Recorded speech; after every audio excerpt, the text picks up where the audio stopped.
लोगों ने तो हमारे कन्हैया को बदनाम कर दिया। लोग कहते हैं कि कृष्ण ने कंस को मारा है।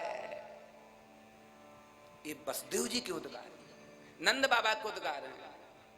लोग फालतू हमारे कन्हैया पे लांछन लगाते कि हमारे कन्हैया ने कंस को मारा। क्यों? कंस को कन्हैया ने नहीं मारा, फिर किसने मारा?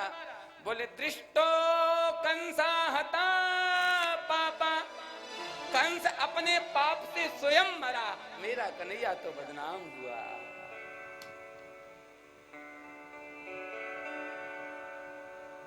सबकी चर्चा पूछ ली और आखिरी में जैसे कन्हैया की बात आई तो बाबा को गलो भरायो।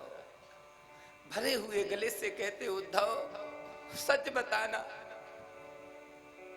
उद्धव हम सारे ब्रजवासी एक ही आस पर जीवित हैं। उद्धव झूठ मत बोलना। जैसे दिन रात हम कन्हैया की याद में रोते हैं, क्या कभी हमारा कन्हैया हमें याद करे? अपि स्मरत न कृष्णा मातरम सुहृदः सखीं गोपान ब्रजम चात्मानं गावो वृंदावनम गिरिम। कभी कन्हैया को गिरिराज की, गोपियों की, गैया की, मैया की याद आती है क्या? सच बताऊं उद्धव, ये मत कह देना कि नहीं आती, नहीं तो सारा का सारा ब्रज प्राणों को छोड़ देगा। जैसे ही बाबा ने कहा तो आज उद्धव कहते हैं, बाबा याद नहीं, उनको बहुत याद आती है और उन्होंने ही भेजा है संदेशा लेके। क्या संदेशा है? संदेशा सुनायो। जैसे बाबा की और उद्धव की चर्चा हो रही थी, मैया के कानों में आवाज पड़ी। मैया डंडा टेकते टेकते आ गई और मैया कहती, अरे महर कितनी बार कहा है कि धीमे से बात किया करो। क्यों? अभी अभी मैंने अपने कन्हैया को दूध पिला के पलना में सुलाया है, शोर करोगे तो मेरो कन्हैया जाग जाएगो। जैसे मैया की दशा को देखा तो बाबा कहते, देख रहे हो ना उद्धव, जिस दिन से हमारो कन्हैया हमें छोड़ के गयो है, बावरी मान बैठी है कि कन्हैया पास में है। बाबा ने मैया को संभाला, अपने पास में बिठाया। अरे महिर होश संभाल, पतो है कौन आओ है। मैया आने की सुनती तो मैया होश में आ जाती, लगे कन्हैया आ गए। जब कभी मैया अति वियोग में होती, लगता मैया के वियोग में प्राण निकल जाएंगे, तो सब लोग महाराज मैया के सामने आने आने आ गया कि शोर करते हैं, कीर्तन करते हैं। मैया को लगे कन्हैया आएगा। जैसे ही बाबा ने कहा, महर पता है कौन आयो है? मैया बोली, बताओ कौन आया है, जल्दी बताओ कौन आया है।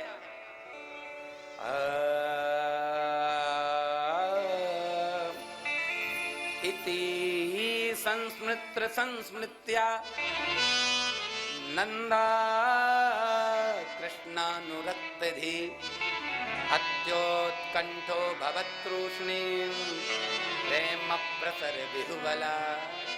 बाबा का कंठ रुंधा है दुख के कारण, मैया का दुख, कन्हैया का वियोग को देख करके। पर बाबा ने अपने आप को संभाला। अत्युत्कंठा, कंठ भरा होने पर भी बाबा कहते हैं, हमारे कन्हैया को मित्र आयो है, कन्हैया ने दूत भेजो। जैसे मैया ने सुना सो धड़ाम से गिर गई, महर लाला नहीं आयो, अपनो दूत भेजो है।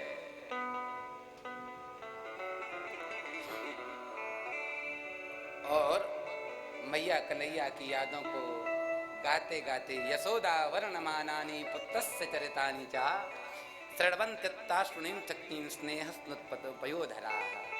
मैया कन्हैया की याद करते करते करते, मैया जैसे ही सुनी कि कन्हैया नहीं आए, कन्हैया को मित्र आयो, मैया विह्वल होके गिरी। और जैसे ही गिरी तो मैया भूल गई, भूलने की आदत हो गई। तुरंत मैया उठी, ओरे ओरे, हमें लगे कन्हैया रो रहे है, बाबा के रोने की आवाज सुनी तो आज मैया के शुष्क पयोधरों में दुग्ध स्रवित हो गया। स्नेह सुत पयोधरा, पयोधर में दुग्ध आ गया। और मैया लोरी गा के कन्हैया को सुलाने लगी। जब उद्धव ने बाबा की और मैया की गोविंद के चरणों में ऐसी रति मति गति देखी तो उद्धव कहता है युवाम श्लाघ्यतमो नूनम देहिनाम मेहमानदा नारायणे खिल गुरु यत्कृतामति दीद्रसी। बाबा मैया युवाम श्लाघ्यतमो नूनौ, तुम दोनों प्रशंसा के योग्य हो क्यों?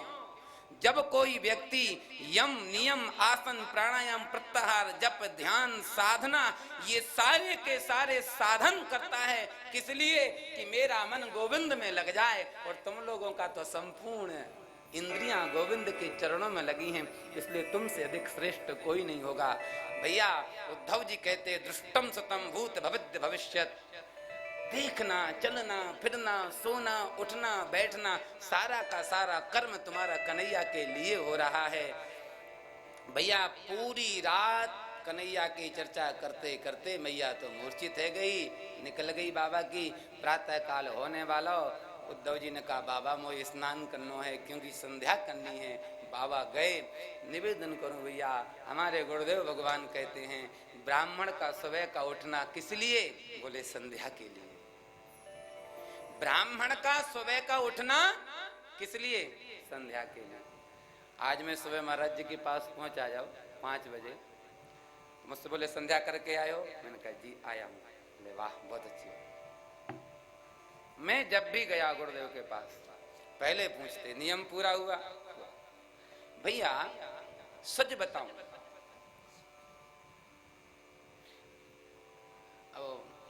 गड़बड़ हो जाएगा, ठीक नहीं कहना, बस इतना ही कहूंगा। उद्धव जी यमुना गए स्नान करने के लिए, स्नान करके वापस आ रहे थे, मोर मुकुटधारी उद्धव को देखा, गोपियों ने दौड़ी दौड़ी आई, हमें लगे श्याम सुंदर आए, क्यों वही रथ है जिस रथ में अक्रूर आया था, दौड़ी दौड़ी आ गई। पता चला श्याम नहीं, श्याम का दूत आया है। क्या क्यों आए? बोले संदेशा लाए हूं। क्या संदेशा लाए हो? एक एक पैर पे खड़ी होके एड़ियों को उठा के पूछ रही हम खो लिखो है का, हम खो लिखो है का, कहन सवन लगी। यहाँ बिंदु जी का बहुत सुंदर पद है। इसके बाद भैया उद्धव ने कहा पत्र बाद में सुनाऊंगा, पहले बताओ तुम में से राधा कौन है? गोपियां बोली हम में से राधा? हम में से कोई राधा नहीं। तो हम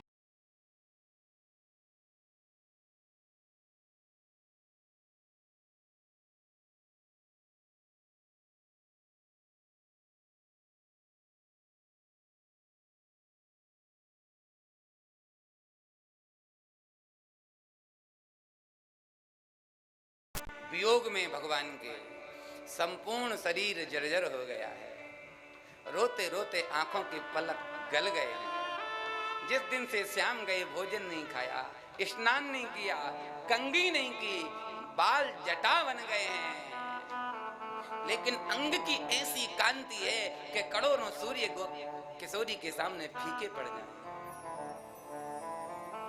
गोपियों ने सारे किया चुप, उद्धव शांत खड़े हैं। इतने में ललिता विशाखा इत्यादि आई और कहती श्यामा जो पतो है आज हमारे सपने में श्याम आए थे और मोती कह रहे ललिता माखन ना देगी, और सच बताऊं श्यामा जी जैसे मैंने माखन निकालो गोविंद को दियो बेर नींद टूट गई, सपना हट गया, नींद आंख खुल गई। सच बताऊं श्यामा जो हमसे तो श्याम इतना प्रेम नहीं करते कन्हैया जितना आपसे करते। तो जब हमसे थोड़ा प्रेम करते हैं और हम भी आपके जैसा उनसे प्रेम नहीं करते, तब हमको स्वप्न में कन्हैया दिखता है। तो तुमसे थे वो अहरनिश प्रेम करते थे, तुम उनसे प्रेम करती थी, तो तुमको भी तो स्वप्न आता होगा। जब हमको स्वप्न में दिखता है, निवेदन है भैया जिससे आप प्रेम करो, कभी ना कभी प्रेमी सपने में तो दिखेगा, दिखता ही सबको दिखता। तो श्यामा जू कोई कहता मेरे हाथ से माखन लेके भागे, कोई कहता मटकी फोड़ के भागे, सच बताना श्यामा जू कभी श्याम आपके स्वप्न में आता है क्या? जैसे राधा रानी ने सुना तो किशोर जी बिलक बिलक करके रोने लगे। और कहती गोपियो तुम धन्य हो। क्यों? क्योंकि तुमको स्वप्न आता है। स्वप्ने पश्यन्ति या कांता धन्यास्ते सखियोसिता। अरे सखी तू धन्य है जो स्वप्न में कन्हैया को देखती है, आपको नहीं आता। राधा रानी रोती रोती कहती वीर जिस दिन से हमारा सांवला सलोना मुझे छोड़ के गया है, बैरन आंखों को नींद ही नहीं आई, तो सपना कहां से आए। अस्माकं तु गते कांते गता निद्रा पे वैरिणी। जिस दिन से कांत गए हैं उस दिन से बैरिणी निद्रा भी चली गई। आपस में चर्चा कर रहे थे, उद्धव की बोलने की सामर्थ्य नहीं हुई, तो ठाकुर जी ने सोचा उद्धव ज्ञानी है, मैंने प्रेमी बनाने को भेजा है, तो कोई मौका तो मिले बोलने का। जैसी अब राधा रानी रोते रोते महाशोक में चली गई। अब किसकी सामर्थ्य जो उनको होश में लाए, और जब तक किशोरी जी होश में नहीं आएंगी तो मित्र पाया हो कैसे सुना पाएगा संदेशा। तो आज मेरे गोविंद का एक अवतार हो गया। बोलो भ्रमर अवतारी कृष्णचंद्र भगवान की जय। आज मेरे गोविंद भौरे के रूप में प्रकट हो गए और भन भना के किशोरी जी के चरणों में आ गए। काचिन मधुकरम दृष्ट्वा ध्यायन्ती कृष्ण संगमा। जैसे ही भौरा को देखा गुनगुनाते, सही किशोरी जी कहती हैं मधुप के तव मास प्रसंगिन सपत्न्या। सडंगरे ए 6 पैरों वाला मधुपाह मधुन पाती थी मधुपा इति शराबी। ओ शराबी मतलब किशोरी जी कहना चाहती हैं कोई व्यक्ति मदरा का पान कर ले तो उसकी चाल बदल जाती है, उसकी भाषा बदल जाती है। अच्छा मदरा क्या है? रस ही तो है। हे मधुप तू भी पुष्पों का पराग रस लेता है, इसलिए तू भी मधुप है। जैसे तू यहाँ वहां के पुष्पों का पराग लेकर के, भाव तो बहुत लंबे लंबे हैं साहब। बस एक पूज्य संत हुए हैं अनंत श्री संपन्न पूज्य बक्सर वाले मामा जी महाराज श्री नारायण दास भक्तमाली जी महाराज, वो कहते थे आजकल लोगों के पास वक्त नहीं। क्या नहीं है? आजकल लोग कम वक्त हो गए हैं। अब गलत अर्थ मत लगाना, आजकल लोग क्या हो गए हैं? कम। ये मामा जी के वाक्य, बस यही कारण है। और देखो जो मैं चरित्र सुना रहा हूं,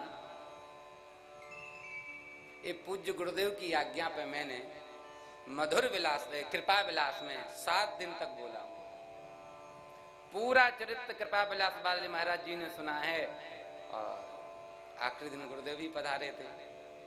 तो एक कोई सामान्य 1-2 दिन का विषय है ही नहीं। मैंने इसी वृंदावन में कई बार रास पंचाध्यायी पे बोल के देख लिया, 7-7 दिन तक पूरा नहीं होता। ये विषय ही ऐसे है। अंतिम में प्रणाम करते गोपी उद्धव संवाद को आया था उद्धव ज्ञान का पाठ पढ़ाने। जब 10 श्लोकों में भ्रमर गुनगुनाया तो एक काम की बात बोल दूं। आखिरी में किशोरी जी पूछती हैं भौरे से, आखिरी श्लोक में अपि बत मधुपुरिया आर्यपुत्रा धुनास्ते। देखो अगर कोई कहे कि भगवान का विवाह राधा रानी से नहीं हुआ तो राधा रानी स्वयं कह रही हैं अपि बत मधुपुरिया आर्यपुत्र अधुना धुनास्ते। हमारे यहाँ शास्त्रों में वर्णन है कोई पतिव्रता स्त्री अपने पति का नाम नहीं लेती। क्या कहती है? आर्यपुत्र। तो भगवान किशोरी जी भौरे से कह रही अरे भ्रमर अधुना आजकल आर्यपुत्रा मधुपुरियाम आस्ते हमारे स्वामी जी आजकल मथुरा में पहुंच के खुश तो हैं कि नहीं? क्यों? हम तो भोली भाली गोपी हैं, वो तो मधुपुरी की चतुर चालाक नागरियों ने ऐसा प्रेम का जाल डाला होगा कि चाह के भी नहीं छूट पा रहे होंगे। इसलिए किशोरी जी स्वयं कह रही हैं कि हमारा विवाह हुआ है। आए थे उद्धव, जब उद्धव ने देखा बढ़िया मौका है, जब प्रवचन हो गया 10 श्लोकों में भ्रमर गीत में, उद्धव ने अपना ज्ञान बगारा। किशोरी जी ने कहा सखी कौन है? बोले उद्धव। क्या अट्ट सट्ट बकरो? बोले पतो ना है श्यामा जू का बकरो। बोले एक काम करो, या पकड़ो प्रेम सरोवर में डुबकी लगाओ। और जैसे ही उद्धव ने प्रेम सरोवर में डुबकी लगाई है, सोई ज्ञानी उद्धव जो कोरा ज्ञानी था वह प्रेमी बन गया। और जैसे ही उद्धव प्रेमी बना है, किशोरी के चरणों में पड़ा है, जो 2 दिन के लिए आया था। सुखदेव जी कहते राजन उबास कतिचिन मासान, 6 महीने राधा रानी के चरणों में पलोटा उद्धव।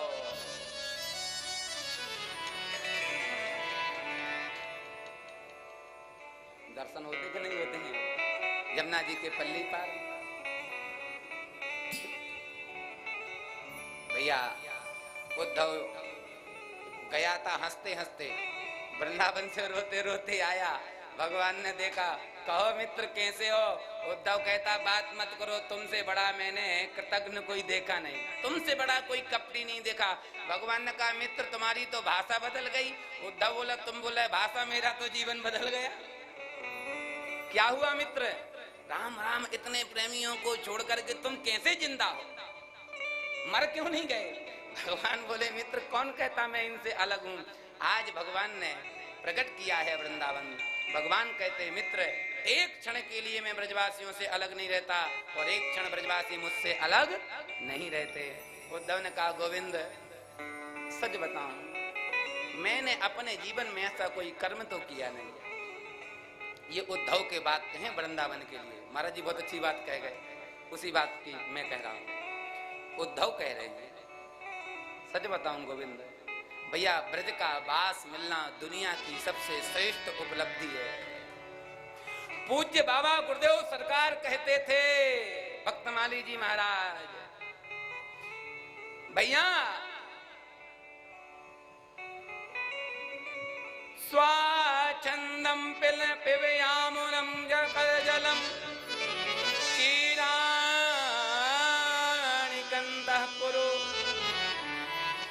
महाराज जी का वाक्य है। महाराज जी कहते थे भैया भ्रात तिष्ठ तले तले विचपनाम ग्रामेषु भिक्षाम मता। ध्यान से सुनना, आपको वृंदावन में वृक्ष की